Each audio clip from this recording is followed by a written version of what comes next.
अब 25 जून होगा संविधान हत्या दिवस। जी हाँ साथियों, भारत के गृह मंत्री अमित शाह जी ने एक नोटिफिकेशन जारी करते हुए यह घोषणा कर दिया है कि प्रत्येक वर्ष भारत में अब 25 जून को संविधान हत्या दिवस के रूप में मनाया जाएगा, जिसमें साथियों पूरे देश में बवाल खड़ा कर दिया है। इस खबर ने पूरे देश में हड़कंप मचा दिया है कि आखिर क्या हुआ था आज से 49 साल पहले, जिसके कारण मोदी सरकार को यह अहम फैसला लेना पड़ा, जिस खबर ने पूरे देश को हिला के रख दिया है। नमस्कार साथियों, मेरा नाम है सुभाष राज और स्वागत है आप सभी साथियों का स्मार्ट स्टडी 2.0 यूट्यूब चैनल पर। तो चलिए फिर बारीकी से आपको सारी चीजें बताते हैं कि आखिर क्या हुआ।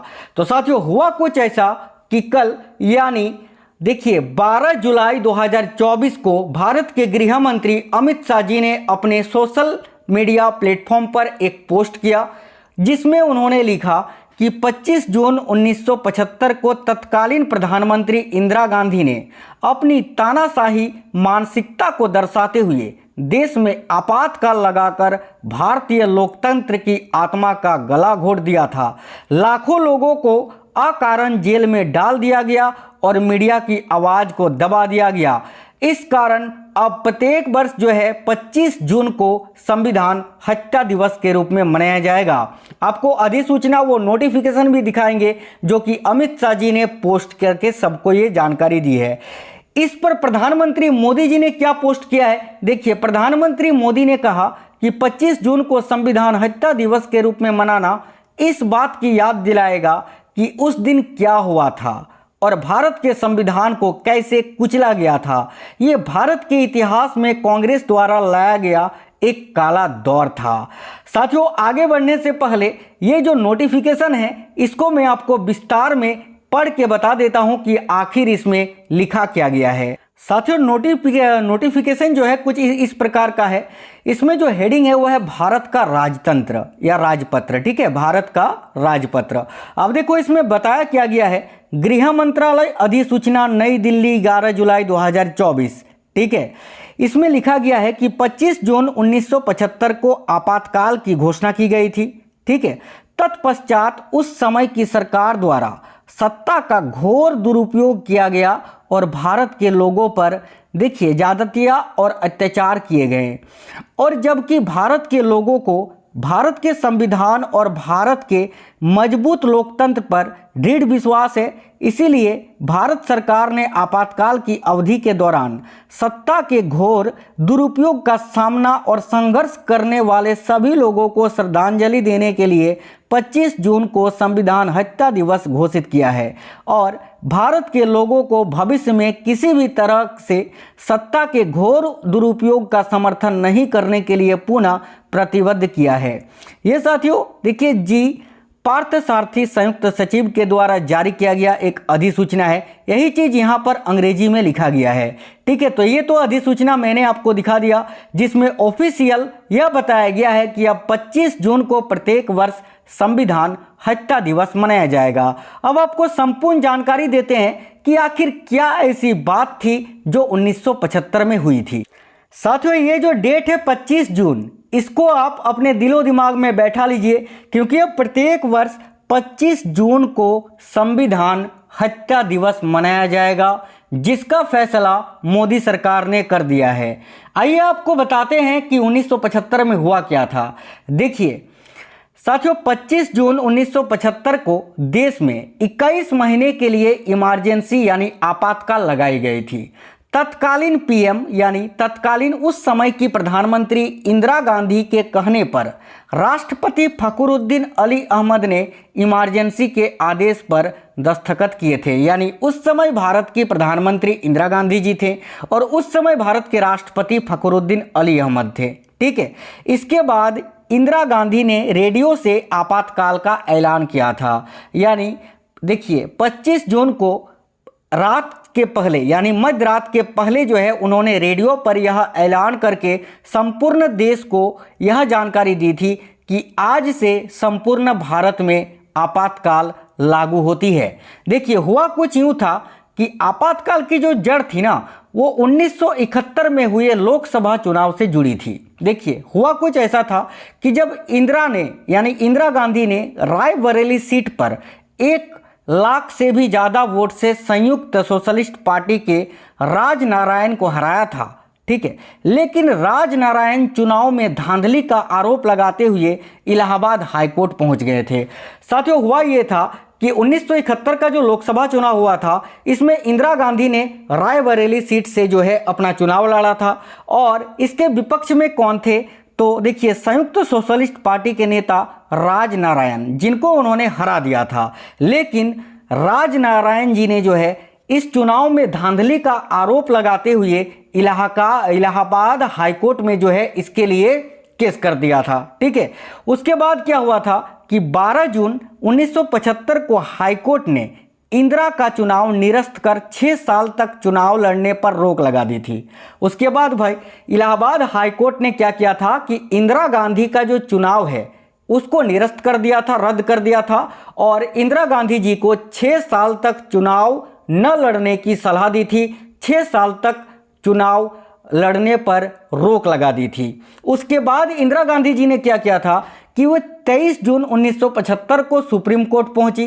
सुप्रीम कोर्ट ने हाई कोर्ट के फैसले पर पूरी तरह रोक नहीं लगाई और इंदिरा गांधी को प्रधानमंत्री बने रहने की इजाज़त दे दी। इसके बाद इंदिरा ने देश में इमरजेंसी का ऐलान कर दिया।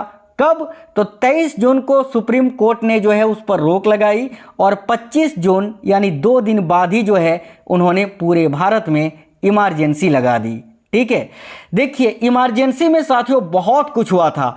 इस इमरजेंसी देखिए इंदिरा ने 25 जून 1975 को, ठीक है, आधी रात से ठीक पहले इमरजेंसी का ऐलान किया था।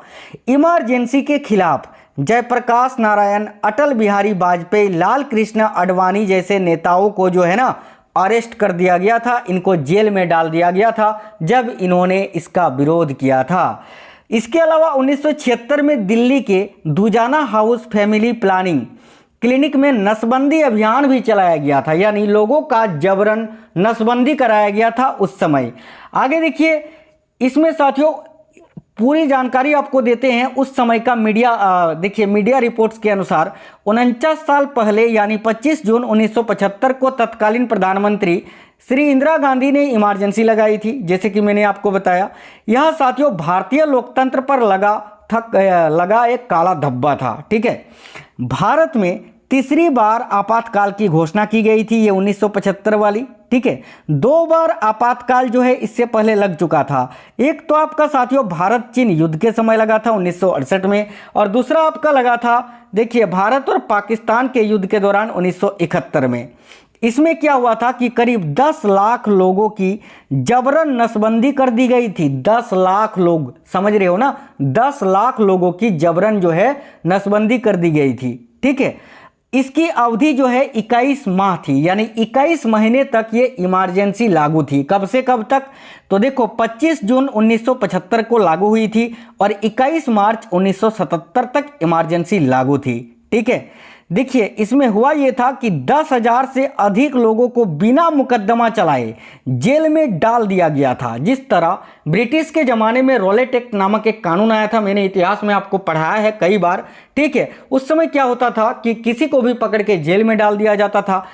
वही हुआ था 1975 में कि 10,000 से अधिक लोगों को जो है बिना मुकदमा चलाए जेल में डाल दिया गया था और हिरासत में 22 लोगों की करीब मौत हो गई थी। आपातकाल से पहले कांग्रेस में देखिए, कांग्रेस लोकसभा में साथियों 352 सीट पर जीते थे या थे, बोल सकते हैं कि आपातकाल से पहले कांग्रेस लोकसभा में जो है 352 सीटों पर थी। लेकिन आपातकाल के बाद कांग्रेस जो है ना लोकसभा में महज 153 सीट ही जो है वो जीत पाई थी।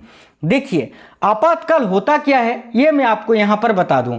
तो साथियों भारत में 3 प्रकार के आपातकाल की व्यवस्था की गई है, जिसमें से एक है आपका राज्य आपातकाल या राष्ट्रपति शासन। ठीक है, एक है आपका देखिए राज्य आपातकाल या राष्ट्रपति शासन, इसको हम बाद में पढ़ेंगे। सबसे पहले जानते हैं नेशनल इमरजेंसी, जो कि जिसके बारे में अभी मैंने आपको बताया, जो कि 25 जून 1975 को इंदिरा गांधी जी ने लगाया था। देखिए ये होता ही ये है कि भारत या उसके किसी भी हिस्से की सुरक्षा को किसी तरह का खतरा होने की स्थिति में इसे लागू किया जाता है, या फिर बाहरी आक्रमण, युद्ध या देश के अंदर कलह या बड़ी आपदा आने पर नेशनल इमरजेंसी लगाई जाती है। संविधान के अनुच्छेद 352 के तहत नेशनल इमरजेंसी लागू करने का प्रावधान है। ठीक है, ये मैंने आपको कई बार पढ़ा है।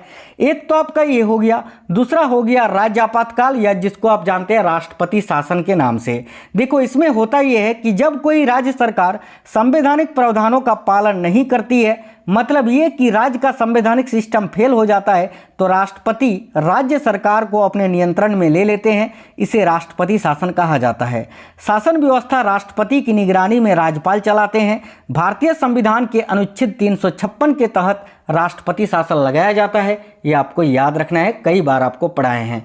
तीसरा होता है वित्तीय आपातकाल। देखिए, जब देश की आर्थिक मंदी बहुत बढ़ जाती है, सरकार के पास देश चलाने के लिए पर्याप्त पैसा नहीं होता है, तब वित्तीय आपातकाल लगाया जाता है। संविधान के अनुच्छेद 360 में वित्तीय आपातकाल लगाने का प्रावधान किया गया है। ठीक है, देखिए, इसमें आपातकाल के दौरान कुछ होता ऐसा है कि देश पर सरकार का कंट्रोल हो जाता है।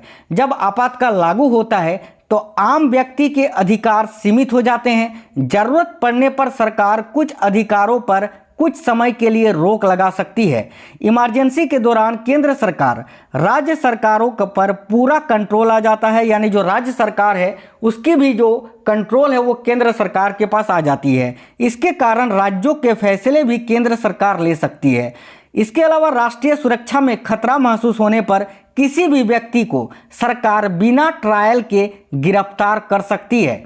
इसके अलावा सरकार के पास देश हित में नागरिक की संपत्तियों को जब्त करने का अधिकार आ जाता है।